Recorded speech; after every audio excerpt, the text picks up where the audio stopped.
गांव पहाड़ से ऐसे चिपका हुआ था जैसे बच्चा अपनी माँ से। ये गांव जो ऊंचाई पर बसा था, अपने आप में एक अलग दुनिया था। यहाँ के लोग, यहाँ की मिट्टी, सब कुछ एक अनोखी कहानी बयां करते थे। लकड़ी के घरों पर बारिश कहर बरपा रही थी। ठंडी, कड़क बारिश, हर बूंद जैसे किसी पुराने दर्द को ताजा कर रही हो। गांव के लोग अपने घरों में दुबके हुए थे, बाहर की दुनिया से कटे हुए। हवा भूखे भेड़िए की तरह गरज रही थी। उसकी आवाज में एक अजीब सी बेचैनी थी, जैसे कोई अनहोनी होने वाली हो। पेड़ झूम रहे थे और पत्ते हवा में नाच रहे थे। अपने छोटे से घर के अंदर मीरा कांप रही थी। सिर्फ ठंड नहीं थी, उसके दिल में एक अजीब सा डर था जो उसे चैन से बैठने नहीं दे रहा था। डर उसके दिल को कुतर रहा था। उसकी आंखों में एक अजीब सी बेचैनी थी, जैसे वह कुछ खोने वाली हो। उसकी माँ बुखार से मंद आंखों वाली एक पुआल की चटाई पर लेटी थी। उसकी सांसें भारी हो रही थीं और उसकी हालत दिन ब दिन बिगड़ती जा रही थी। हर धीमी सांस मीरा की आत्मा पर वार कर रही थी। वह अपनी माँ को इस हालत में देखकर टूट रही थी। अम्मा, उसकी आवाज में एक अजीब सी बेबसी थी, जैसे वह कुछ कर नहीं पा रही हो। मीरा बस एक छोटी बच्ची थी, मुश्किल से 13 साल की, लेकिन उसकी आंखों में एक अजीब सी परिपक्वता थी जो उसकी उम्र से कहीं ज्यादा थी। लेकिन वह मजबूत थी। उसे होना ही था। इस कठिन समय में उसे अपने और अपनी माँ के लिए खड़ा होना था। उसके पिता नहीं थे, बरसों पहले पहाड़ों में खो गए थे। वह तस्वीर जो उसने अपने पिता की देखी थी, उसकी एकमात्र यादगार थी। अब उसकी माँ, उसका एकमात्र परिवार तेजी से ढल रही थी। उसकी हालत दिन ब दिन बिगड़ती जा रही थी और मीरा के पास कोई उपाय नहीं था। गांव के वैद्य ने अपना सिर हिलाया था। उसका चेहरा बेबसी से भरा हुआ था। उसने कहा था कि अब केवल एक चमत्कार ही उसे बचा सकता है। मीरा, उसकी आवाज में एक अजीब सी दृढ़ता थी, जैसे उसने कोई निर्णय ले लिया हो। अब केवल एक चमत्कार ही उसे बचा सकता है, उसने फुसफुसाते हुए कहा था। उसकी आंखों में एक अजीब सी चमक थी, जैसे उसे कोई उम्मीद की किरण दिखी हो। निराशा मीरा पर हावी हो गई। वह अकेली थी और उसे नहीं पता था कि क्या करना है। कोई रास्ता तो होना ही चाहिए, उसने सोचा, और उसकी आंखों में एक अजीब सी चमक आई। उसे याद आया कि गांव के बुजुर्ग उस पुराने मंदिर के बारे में फुसफुसाते थे, जिसे छोड़ दिया गया था और जिससे दूर भागते थे। वे कहते थे कि वहां कुछ रहस्यमयी है। वे एक श्राप के बारे में, दुष्ट आत्माओं के बारे में बात करते थे। लेकिन मीरा को इन बातों पर यकीन नहीं था। लेकिन उन्होंने एक दीपक के बारे में भी बात की थी, आशा की एक किरण, एक ऐसा दीपक जो किसी भी दुख को दूर कर सकता है। किंवदंती कहती है कि शापित मंदिर में आखिरी दिया जलाने से कोई भी दुख दूर हो सकता है, कोई भी बीमारी ठीक हो सकती है। ये एक आखिरी उम्मीद थी। आशा कमजोर पर दृढ़ मीरा के दिल में टिमटिमा रही थी। उसने ठान लिया था कि वह इस दीपक को जलाएगी, चाहे कुछ भी हो जाए। उस रात जैसे ही तूफान आया, मीरा ने अपना फैसला कर लिया। वह मंदिर जाएगी, वह आखिरी दिया जलाएगी, वह अपनी मां को बचाएगी। एक गहरी सांस लेते हुए उसने अपनी मां के माथे को चूमा, फुसफुसाते हुए, मैं वापस आऊंगी अम्मा, वादा करती हूँ। उसकी मां थोड़ी हिली। उसका हाथ कमजोर रूप से मीरा का हाथ पकड़े हुए। इतना काफी था। मीरा जानती थी कि उसकी मां उसे सुन सकती है। आशा और ज्यादा खेल उठी।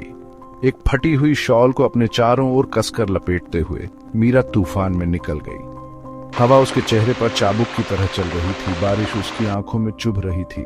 मंदिर का रास्ता खतरनाक था, जंगल में समा गया था। डर ने मीरा को घेर लिया, लेकिन उसने उसे दबा दिया। उसकी मां को उसकी जरूरत थी। यही सोच उसके कदमों को आगे बढ़ा रही थी। जैसे जैसे वह ऊपर चढ़ती गई, गांव की आवाजें धीमी होती गईं। अब केवल गरजती हवा, ढोल की तरह बजती बारिश और जंगल के बीच से अजीब बेचैन करने वाली आवाजें थीं। जंगल उस पर हावी होता दिख रहा था, अंधेरा और खतरनाक। फिर भी मीरा आगे बढ़ती रही। उसका संकल्प हर कदम के साथ मजबूत होता गया। वह रुकेगी नहीं, तब नहीं जब उसकी मां की जान अधर में लटकी हुई है।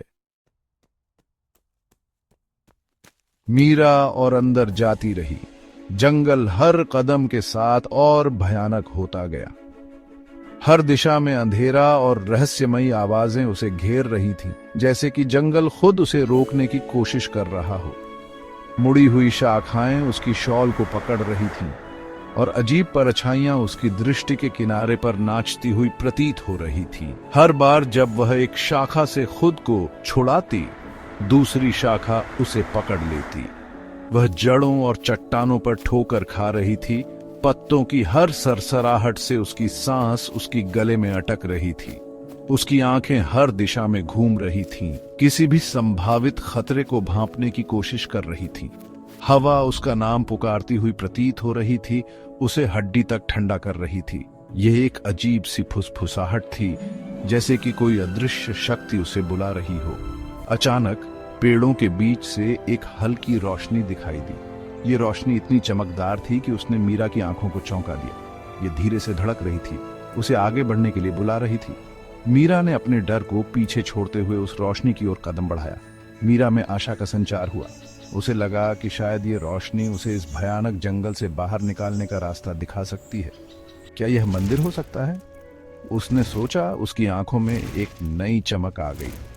जैसे ही वह पास आई, रोशनी एक छोटे चमकते हुए फूल में बदल गई, जो एक उबड़ खाबड़ पेड़ की शाखाओं में समाया हुआ था।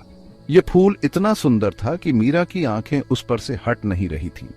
पेड़ के नीचे एक धुंध में छिपी हुई आकृति खड़ी थी। उसकी आवाज हवा में एक कोमल फुसफुसाहट थी। यह आकृति इतनी रहस्यमयी थी कि मीरा को समझ नहीं आ रहा था कि वह क्या करे। डरो मत बच्ची। उसकी आवाज में एक अजीब सी शांति थी, जिसने मीरा के दिल को सुकून दिया। तुम्हारा दिल पवित्र है, तुम्हारा उद्देश्य सच्चा है। यह रोशनी लो, यह तुम्हारी यात्रा में तुम्हारा मार्गदर्शन करेगी और तुम्हारी रक्षा करेगी। यह तुम्हारी यात्रा में तुम्हारा मार्गदर्शन करेगी और तुम्हारी रक्षा करेगी। मीरा ने उस फूल को अपने हाथों में लिया और उसकी गर्मी को महसूस किया। उस आकृति ने चमकते हुए फूल को मीरा के हाथ में रख दिया। मीरा ने महसूस किया कि यह फूल सिर्फ एक रोशनी नहीं, बल्कि एक सुरक्षा कवच भी था। उसकी गर्मी उसके अंदर फैल गई, डर और ठंड को दूर भगाती हुई। मीरा के चेहरे पर एक मुस्कान आ गई, जैसे कि उसे एक नया जीवन मिल गया हो। धन्यवाद, मीरा ने कहा। उसकी आवाज में कृतज्ञता और राहत थी। मीरा फुसफुसाई। उसकी आवाज भावनाओं से रुंध गई। वह नहीं जानती थी कि यह आत्मा कौन थी या क्या थी, लेकिन वह उसकी मदद के लिए आभारी थी। वह नहीं जानती थी कि यह आत्मा कौन थी या क्या थी, लेकिन वह उसकी मदद के लिए आभारी थी। उसकी आंखों में आंसू थे, लेकिन वह आंसू खुशी और राहत के थे। जंगल अब कम खतरनाक लग रहा था, आगे का रास्ता कम कठिन। मीरा ने महसूस किया कि अब वह इस जंगल से बाहर निकल सकती है, और वह उस रोशनी के साथ आगे बढ़ी। रास्ता एक समाशोधन में खुल गया और वहां अंधेरे से बाहर निकलता हुआ मंदिर खड़ा था। यह मंदिर एक रहस्यमयी आभा से घिरा हुआ था, जैसे कि यह सदियों से किसी गुप्त शक्ति की रक्षा कर रहा हो। यह एक भयावह संरचना थी। इसका कभी चमकीला रंग फीका और छिल रहा था, जैसे कि समय ने इसे अपनी पकड़ में ले लिया हो। मंदिर की दीवारों पर समय की मार साफ दिखाई दे रही थी, और यह स्पष्ट था कि यह स्थान अब वीरान हो चुका था। इसकी पत्थर की दीवारें लताओं से ढकी हुई थीं। ये लताएं जैसे मंदिर की प्राचीनता को और भी गहरा कर रही थीं, मानो वे इसे अपने आलिंगन में समेटे हुए हों। टूटे हुए खंभे कंकाल पहरेदारों की तरह खड़े थे, और हवा में एक दमनकारी सन्नाटा छाया हुआ था। यह सन्नाटा ऐसा था जैसे कि यह स्थान किसी भयानक रहस्य को छुपा रहा हो। यहां तक कि तूफान भी इस जगह से कतराता हुआ प्रतीत हो रहा था, जैसे कि यह स्थान किसी अदृश्य शक्ति द्वारा संरक्षित हो। आसमान में काले बादल थे, लेकिन वे मंदिर के ऊपर से हटते जा रहे थे। बारिश धीमी हो रही थी, हवा पेड़ों से आहें भर रही थी। यह सब मिलकर एक अजीब सी शांति का निर्माण कर रहे थे, जो किसी तूफान से पहले की शांति जैसी थी। मीरा सावधानी से पास आई। उसका दिल उसकी छाती में धड़क रहा था। हर कदम के साथ उसकी धड़कनें तेज हो रही थीं, और उसके मन में अनगिनत सवाल उठ रहे थे। उसके हाथ में चमकता हुआ फूल एक हल्की रोशनी के साथ धड़क रहा था, जैसे कि यह फूल उसकी उम्मीदों का प्रतीक हो। यह फूल उसकी एकमात्र आशा थी, और वह इसे कसकर पकड़े हुए थी। उसके सामने के रास्ते को रोशन कर रहा था।